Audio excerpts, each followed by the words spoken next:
The annual Thompson family reunion at Grandma's sprawling Victorian mansion always felt more like a competition than a celebration.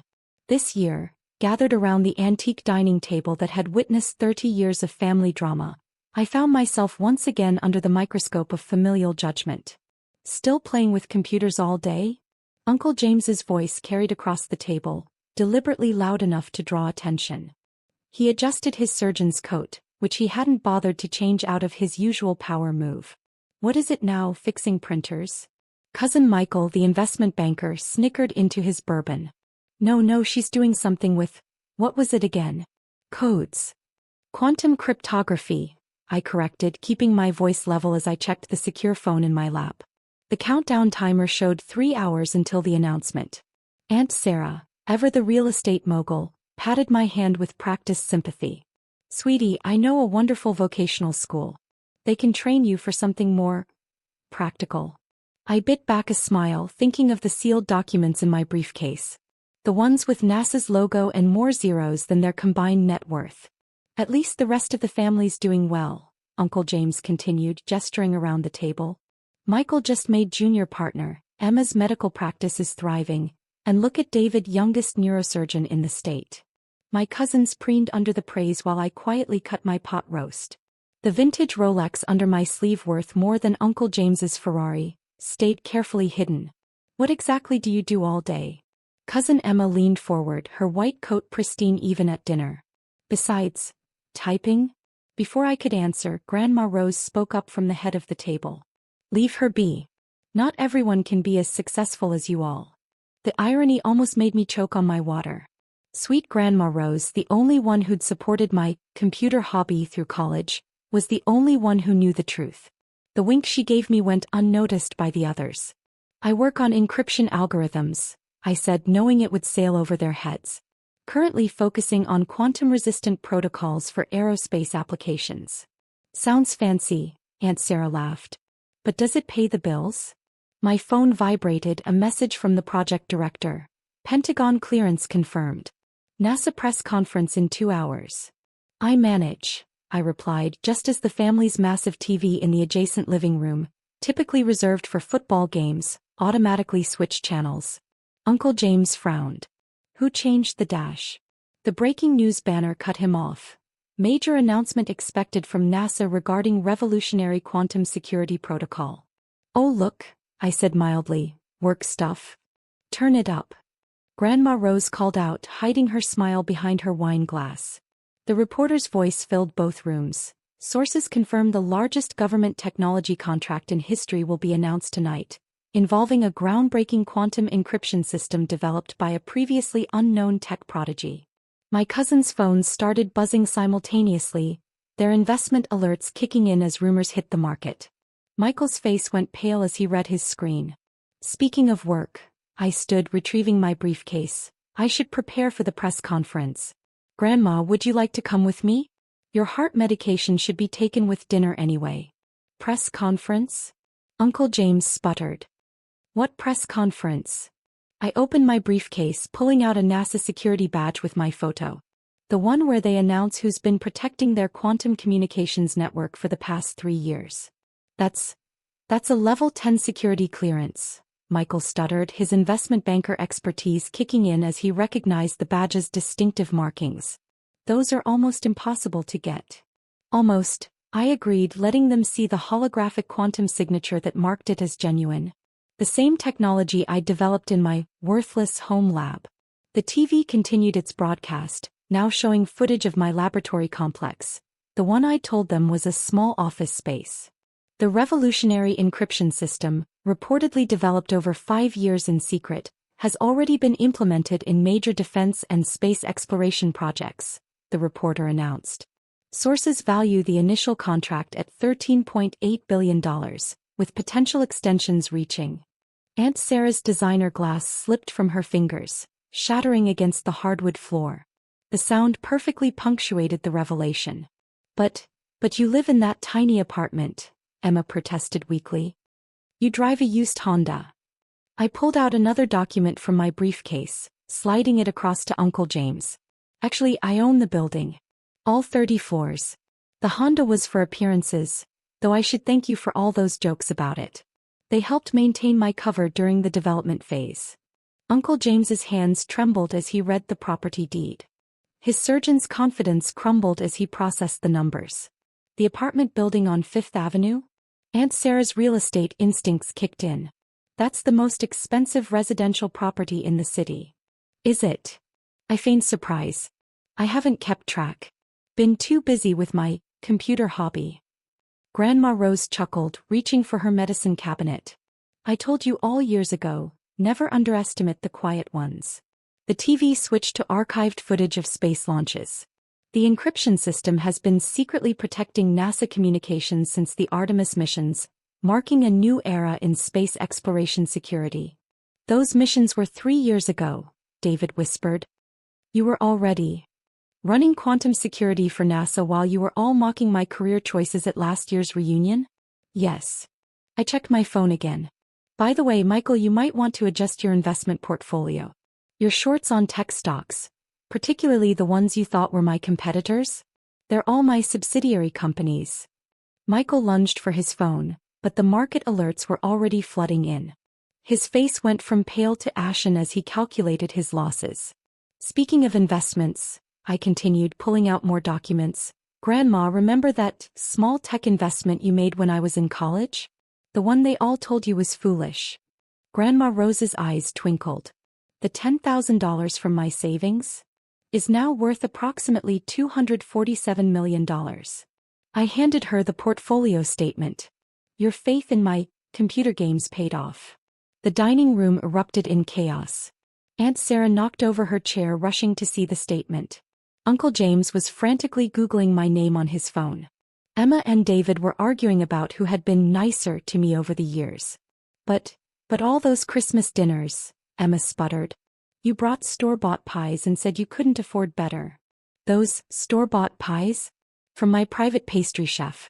Cost more than your monthly salary. I stood, straightening my simple blazer to reveal the custom Brioni tailoring. I just repackaged them in grocery store boxes. Keeping up appearances was crucial during the development phase. The TV switched to live footage of NASA headquarters. The press conference will begin in 2 hours, where the mysterious developer of this revolutionary system will be revealed. Grandma. I offered my arm. Your medicine, and then perhaps you'd like to join me? The helicopter's waiting on the back lawn. Helicopter. Uncle James choked. Of course, I smiled. Did you think that new helipad behind the mansion was for decoration? I had it installed last month. A little gift for Grandma. The distant sound of rotor blades confirmed my words, growing louder as my private helicopter approached.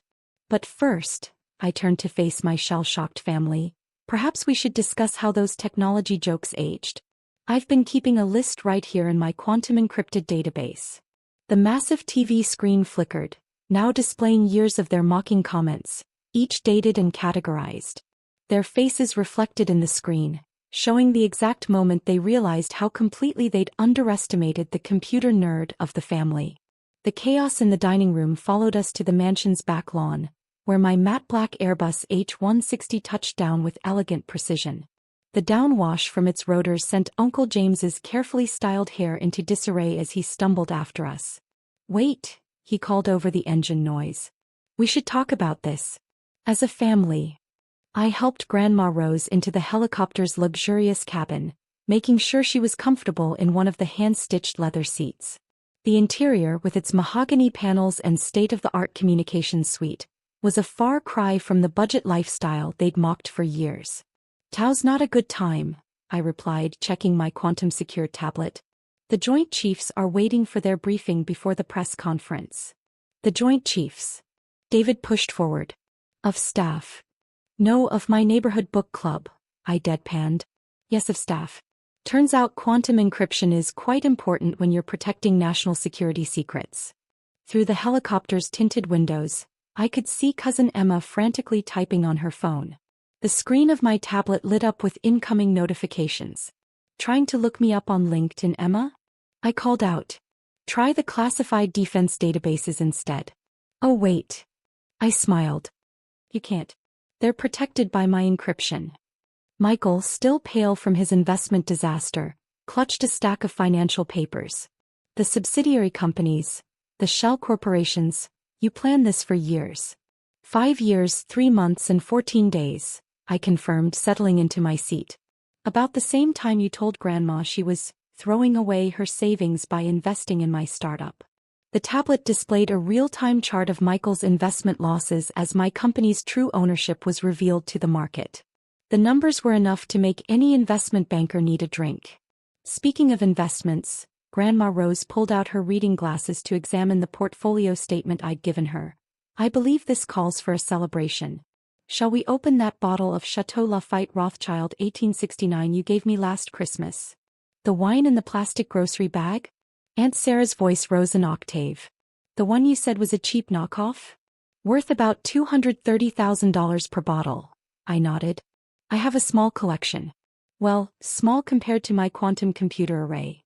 The helicopter pilot, a former Air Force Special Operations commander, turned in his seat. Ma'am, NASA's requesting preliminary security protocols for the Mars communication systems. Mars. Uncle James grabbed the helicopter's door frame. What Mars systems? I pulled up a holographic display, filling the cabin with 3D projections of spacecraft schematics. Did you think I was just playing games when I disappeared into my lab for months? The Mars Colonial Project needs quantum-secure communications. Can't have aliens hacking our space emails, can we? The sarcasm wasn't lost on them. How many times had they joked about me playing Space Invaders, when I was actually developing interplanetary security protocols? But you borrowed money from me last year. David protested. For computer parts. No, you offered money unsolicited with plenty of condescending advice, I corrected him. I donated it to a STEM scholarship fund for underprivileged kids. Under your name, actually. Congratulations, you're now a major educational benefactor. The TV visible through the mansion's windows switched to a special report. My corporate logo, the one they dismissed as amateur graphic design, filled the screen as stock prices soared. The quantum security revolution, the announcer's voice carried across the lawn, led by the most secretive tech genius since Steve Jobs. Secretive? Aunt Sarah scoffed weakly. You live next door. In one of my homes, I corrected her. The others are a bit more substantial. The NASA press conference room hummed with anticipation. Hundreds of journalists, tech analysts, and government officials filled every seat, their devices ready to broadcast what the Pentagon had called a paradigm shift in national security. I stood backstage with Grandma Rose, watching my shell-shocked family being escorted to their reserved front-row seats, a calculated decision on my part. Let them witness this from the best view in the house. Your grandfather would have been so proud. Grandma Rose squeezed my hand, her eyes misty. He always said you'd change the world. That's why I named the core algorithm after him, I revealed, showing her the code structure on my quantum tablet. The Thompson protocol. It's already being called the most significant advancement in cryptography since World War II. The NASA director approached, flanked by military officers and Silicon Valley CEOs. They're ready for you, Miss Thompson. I straightened my blazer, now revealed to be a Tom Ford original, and checked my reflection. Gone was the deliberately understated look I'd maintained for years. This was my moment to emerge from the shadows. Remember when Uncle James said I'd never make it to space camp? I smiled at Grandma. Wait until he sees the lunar base plans. The announcement began with a video presentation. The massive screens showed my technology in action. Protecting military satellites, securing interplanetary communications, revolutionizing quantum computing. Each achievement carefully hidden until this moment. In the front row, I watched my family's expressions shift from shock to awe to dawning comprehension. Michael clutched his investment papers, no doubt calculating the billions he'd missed out on by dismissing my hobby. Ladies and gentlemen, the NASA director began, today we reveal the architect of humanity's secure digital future. The creator of the Thompson protocol, whose quantum encryption system has already prevented 17 major cyber attacks on our space infrastructure. Emma dropped her phone. David stopped pretending to read medical journals on his tablet. Aunt Sarah finally closed her mouth. I walked on stage to a standing ovation. Everyone but my family. Behind me, screens revealed my global empire. Quantum labs, satellites, and research centers hidden in plain sight. The shabby office they mocked was one of them. The Thompson protocol isn't just encryption, I said. It's about seeing potential where others see limits. Tech billionaires nodded. Grandma Rose beamed. Later, I told Uncle James his hospital's software was now upgraded, free. My family began to realize the computer nerd had outshone them all. As I left with Grandma for my Swiss quantum lab, Aunt Sarah asked about Sunday dinner. Can't, I smiled. Presidential Medal of Freedom. The helicopter lifted off, leaving them in the wake of my success.